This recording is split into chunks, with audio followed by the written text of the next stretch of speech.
Jalen, just another crazy. Sorry, game. real quick. Sorry. Just want prayers out to JT, man. I just want to make that and say that first and foremost.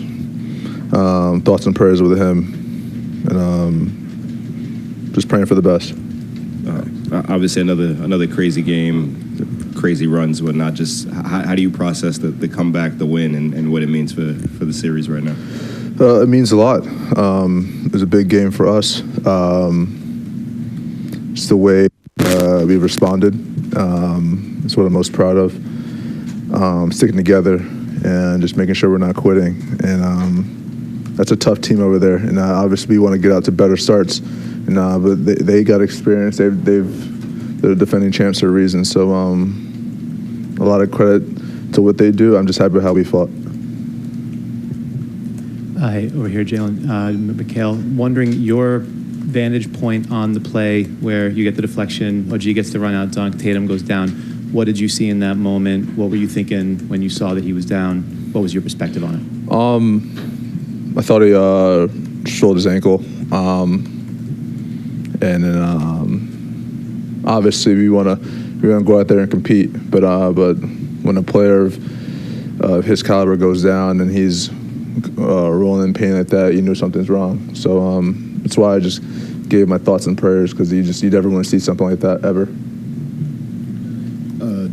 Either one of you, it felt like a lot of the shots they made early on were tough shots, and you guys made them work. Did you guys feel like that in the moment, that what you guys were doing defensively was working, aside from maybe a few minor missteps here and there, but in total you guys were doing what you were supposed to do in this game? Early on, I don't think so. I think early on, a lot of miscommunication, transition. You know, Derek White getting a lot of looks. As the game came on, yeah, they just made a lot of tough shots, and we could live with that. But early, having the early struggles offensively, we can't let that happen on the other end. We're getting good shots for them, and just got to communicate better. That third quarter, you guys really went to the boards, on them. You guys all played the whole quarter. It felt like you really played with a desperation in that quarter. What were you saying to each other coming out of the locker room after halftime there?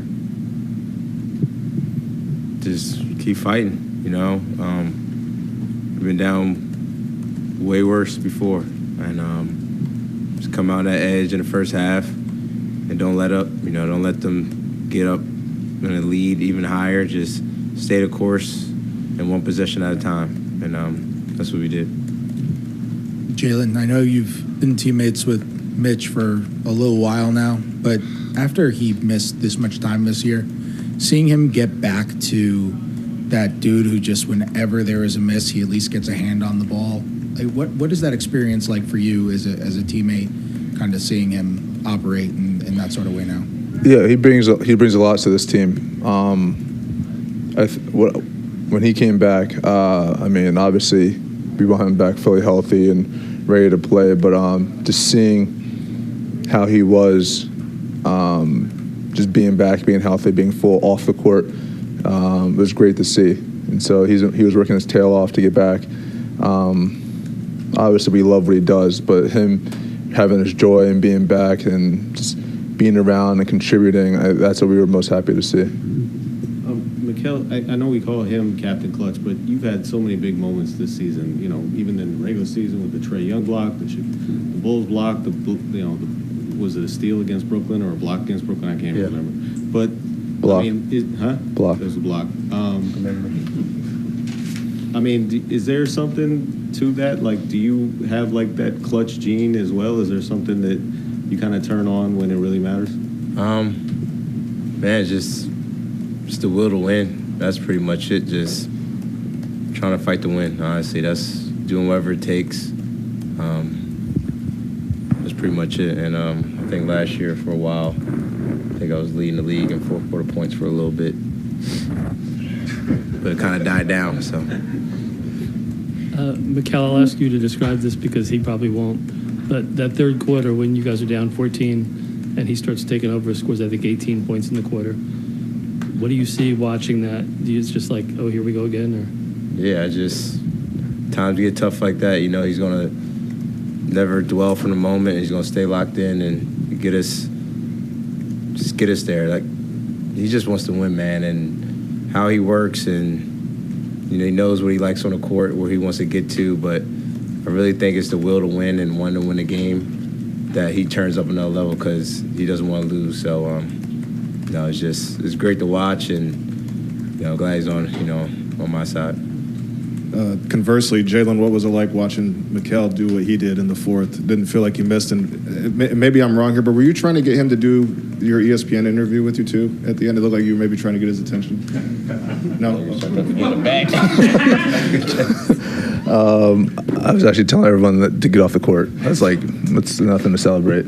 But watching him, obviously, I can say the same things. I've seen him since 2015, and I've seen the way his work ethic has grown each year, and then seeing everything he does, how psychotic he is with his work. It all pays off, and so I have full trust in him, no matter what the situation is. And the best part about me and him, we don't really take things personal.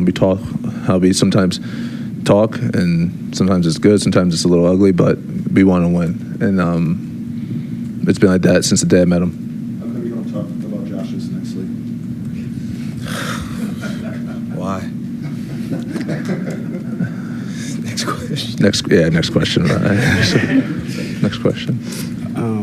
Mikal, we saw what happened with Boston in the regular season. They played really well against you guys, and now here you are up 3-1 in a playoff series against them. How do you explain that? What has this team done from then to now that's allowed you guys to get in this position? I think just getting better throughout the year. Obviously JB, Josh, OG, guys been here, but it's kind of like a new team a little bit with me and Kat coming in and Cam. Just a little different, and so we kind of all had to figure out how to play together, the system and everything, and it just it took some time. And those guys, they've been together for a while, and the regular season for them is like just clockwork. They all know how to play off each other. So just took some time, man. Just throughout the whole season, you get to know each other even more, how to play off each other. Always just take some time. I know everybody wants success early on, and we kept just getting better, all of us. Jalen, we talked all year about how teams are going to try to put their best perimeter defenders on you. I'm thinking Dyson Daniels with Atlanta, Thompson with Detroit, and then you got Holiday and White. And just seems like no matter how many times you keep coming back and you figure out a way, just what is it about coming back to a strong defensive matchup that at the end of the day you're going to come out with figuring it out at the end? It's easier said than done, but the one thing I have to do is respect my opponent, knowing that it's not going to be easy, knowing it's going to be tough, and knowing that I could get got. But I'm not going to be afraid to do so. I'm going to go out there and just give it everything I got, and put myself and my team the best chance to win a game. And it's as simple as that. Jalen, you spoke about being proud of your response, and I know you said after Game 3 you couldn't flush it, you had to learn from it. Just what did you guys learn from that game and bring to this game? Yeah, I think it was a sense of urgency, desperation, just knowing that we have a great opportunity. Now we're playing a really good team, and I don't even think we're playing our best basketball yet. Now we have a team who's fairly new this year, and we still have a long way to go to be the best team we can be. And there's always time to learn for us, and so we got to make sure that we're never satisfied, and just having that student mentality. Jalen, I think you said when you said this is nothing to celebrate, I assume it's because you can never be satisfied. There's another game coming up. I mean, when did you kind of adopt that philosophy, and when did it become such a big part of your leadership? I don't know when, but for the longest time, whenever something is accomplished, I'm looking forward to the next. It's just how I've been. Just dating back to high school, college, championships, everything that I've ever won. There's nothing in my house because I'm just looking forward to how can I be better. And so give everything to my parents for them to keep, and then when I'm done, I'll look back and see everything. But always looking forward to see where you can be and where you can be better. Last one, James, for both of you. Jalen, before the series, we talked about the level of pride it would take to defend. And I thought Cat did a tremendous job guarding Tatum and Brown whenever they're trying to get downhill. Obviously, Gulf's having OG and Mikal in the gaps. But what did you just see from him rising to the challenge in those situations, and how important was it for you guys to get out and run with him? Yeah, he definitely stepped up to the challenge. Did a great job. I think as teammates, as guys like in the gap, guys in the help, just giving them confidence to press up and continue to play, knowing that we have his back. And so by we, I mean Mikal and Josh and OG, and occasional charges from me. But the way he stepped up to the plate is just it's phenomenal, and we need more of that. And I know he's going to bring it to the table.